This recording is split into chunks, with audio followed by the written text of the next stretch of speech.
Ooh, call me, call me, call me the culture.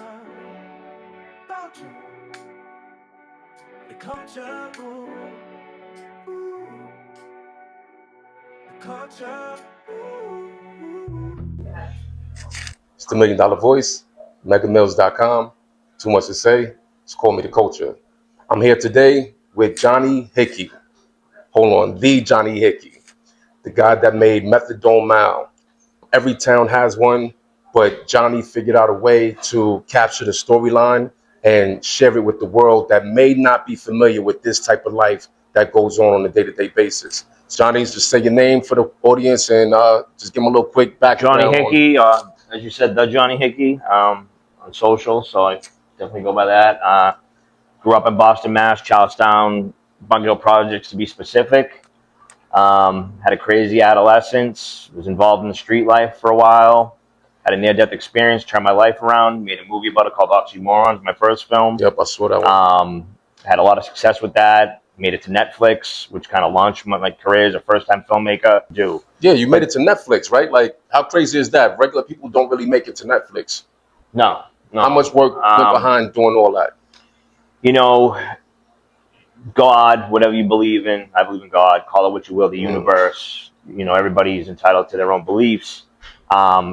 With my first film, the way that things fell into place from writing the screenplay through raising all the assets to make the film, not just money, but the equity and the people and the support from the community, to winning festivals, screening the movie in London at the Prince Charles Cinema and meeting my dad for the first time through my Flexing first on me a movie. little bit, man. Take it easy, man. Yeah, it's crazy. These crazy, multiple miracles. Yeah.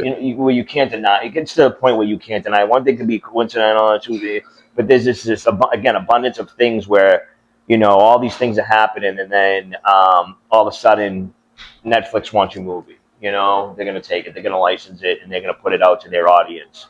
And that, for me, put me in a position where people respected me right off the rip as a filmmaker now, because I'm on Netflix. I'm not on YouTube. It does that. It gives it that stamp. Right, and that doesn't mean that somebody that made a movie and didn't get to Netflix isn't an amazing filmmaker and doesn't deserve their medals. But in the world we live in, the smoke and mirror effect, like Netflix is one of the biggest streaming platforms. Obviously, there's a bunch of them now, but when I was on Netflix, it's when Netflix was Netflix. I seen the first film, Oxymoron, and this new Methadone Mile came across my desk. I came to check it out. And to me personally, this one landed the plane. This one connected. This one was crazy. I thought Justina Valentine's performance was insane. And then I watched the end of it, how the two of y'all, the chemistry between y'all friendship. This looks like y'all really deal with each other. Y'all are really friends. And she was really trying to give you the character that you needed to make this film what I saw. And Jay, on this performance, the best that you can bring anything out of you, if you have any emotions like that, fucking go for it. Yeah. Go for it. Your dad died. You know what I mean? Yeah. So your brother's losing his mind. So how long of that do you want before I go to look for the gun? Because I come in and it's that first, right? And what we saw in there, is that the entirety of the film, or is that just So what you saw was a short film that was originally created to make a feature, and then when we wrapped up the show, we said we're going to turn this into a 4-part miniseries.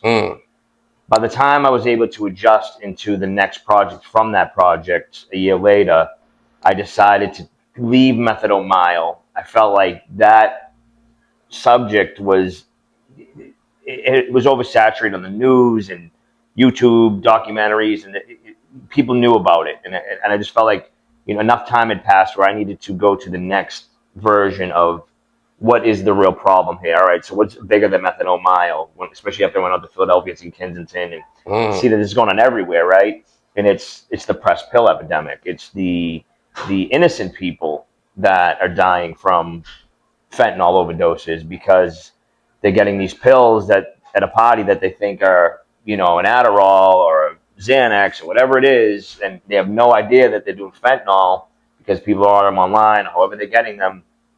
And you have not only drug addicts and, you know, adult people that are making the choice to get high and do drugs dying, but also innocent people, kids, you Crazy. know, everything. So I stepped into making the movie Fetty from Methadone Miles. So there's now a feature version where it's not the Methadone Miles story, but it's Justina Valentine, same cast, Justina Valentine, Lenny Clark is the dad, Jimmy LeBlanc is in it, my friend who's a Boston actor, Kid Trunks is in it, myself, and a bunch of new actors and actresses playing other roles. And it's a feature-length film that we're in post-production. We've done filming and we're in post-production right now. But I want to dig into maybe one or two storylines of one of your worst moments or your darkest traumas, so people can see that you can come from that to where you at now, to the Netflix, to the working with Justina Valentine, to the Johnny Hickey film production. You did. Charlestown was a square mile Irish neighborhood of chaos and more unsolved murders still to this day than anywhere else in the city. Over 50 unsolved murders. More bank robberies per square capita than anywhere else in the country. And that was your backyard. You know, my early 20s, I get thrown off an 80-foot cliff. Chill out. Hold on. You can't just say that and then we just go and speak passive, man. You did what? So I got thrown off an 80-foot cliff. So I was fighting in a parking lot hotel in the Marriott Hotel in Quincy. And I woke up 7 days later in Boston Medical Center with a dislocated hip, a separated pelvis. My bladder exploded, tore my urethra. Me and my buddy got jumped. I jumped in to help my friend. And I woke up 7 days later. They threw me off a cliff, tried to kill me. And doctors told me I never walk again, told me I never have kids. Chill out.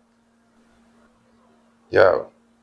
I was in a coma for 7 days. Then I was in the hospital for 30 days. They wanted to keep me longer. I signed myself out of the hospital, went cold turkey. The 30 days I was in there, no narcotics, no painkillers, which is why I think I was able to usually that's when you hear people start the story of opiate addiction, right? It's usually some type of surgery or trauma, physical trauma, and then I had already been involved enough on the street level of the pill dealing that I knew that if I did that, I would leave there and become a heroin addict, and I did not want that. And I was so mad at myself for putting myself in a position where I was never going to be able to use from the waist down again, never have kids, never be able to walk. God, again, whatever you believe and call it what you will, I got everything back 110%, and I have two beautiful girls that I have full custody of. I obviously can walk. I made a move, so I was, again, miracles, right? And so, but that's a dark moment of my life. Was that everything leading up to that fall was so dark? That's what happened to me. And then the other dark moment is jail, like and being locked up. A lot of people glamorize that, and it's like the tough guy medals. I don't. It's one of the things I regret the most. It's one of the biggest nightmares that still I probably have post-traumatic stress disorder from. That place is a very dark place where the energy is dead, and you're just surrounded with a multitude of negative energy. So it's very hard to escape that and find yourself. So those are the darkest moments of my life. And so I do these things now to flip the coin, move the needle and redeem myself from all that negative stuff. And if you can take all that negative stuff and turn it into something positive, whether it's making music, whether it's making a movie, writing a book, writing a poem, a painting, you're changing the universe. Absolutely, yeah. I hope that the viewers that's watching are able to see that even if they're going through something crazy or something dark, there are examples of people that made it out. But tell me about the next series of movies that you have coming out, or the next series of things that you're working on, so that way we know where to find you and how to subscribe to everything you got going on. Yeah, if you haven't seen my films, Oxymorons, Habitual, you can find them on Tubi, Amazon Prime, Apple TV. Let's go.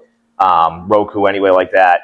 Methadone Mile, you just seen tonight. I'm going to be releasing that as is with the documentary attached to it. That will be streaming on Amazon Prime and Apple TV first, and then it'll go to Tubi and a bunch of other platforms. Let's go.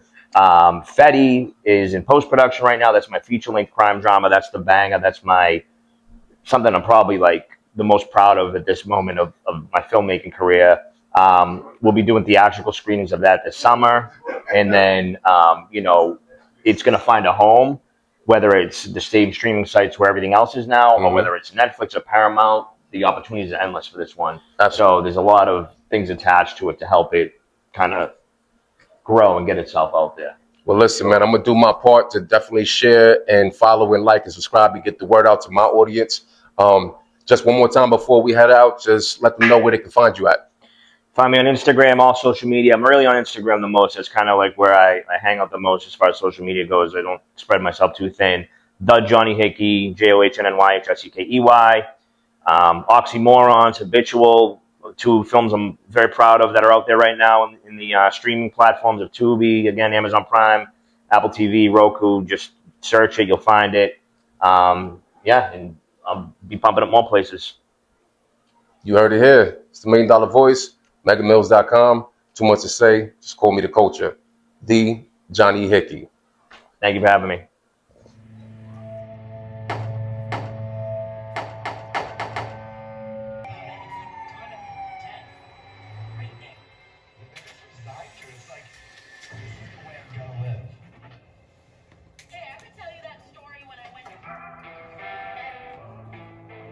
I'm Missy Sullivan. I work here in Boston's Methadone Mile as a driver for addicts who need rides to dose. It's not even a full mile. I guess those few blocks just feel like it to everyone in and outside of it. An open-air drug market. For most, it's the last move of their entire lives. It's ironic the methadone clinic, the big help, is just a revolving door to relapse, jail, and death. It's not help, it's hell.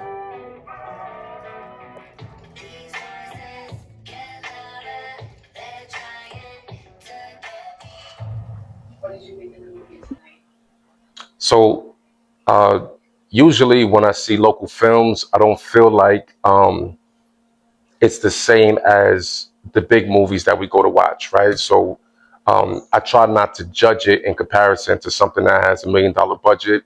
But this movie tonight absolutely blew me away. I've seen a lot of local movies, local films. This one in particular was masterful, right? I come from a world where this subject is actually very, very relevant. So to watch somebody put this storyline together and tell the story of people who don't really have a voice, I thought he nailed it. Ooh, call me, call me, call me the culture. Culture, the culture. Ooh.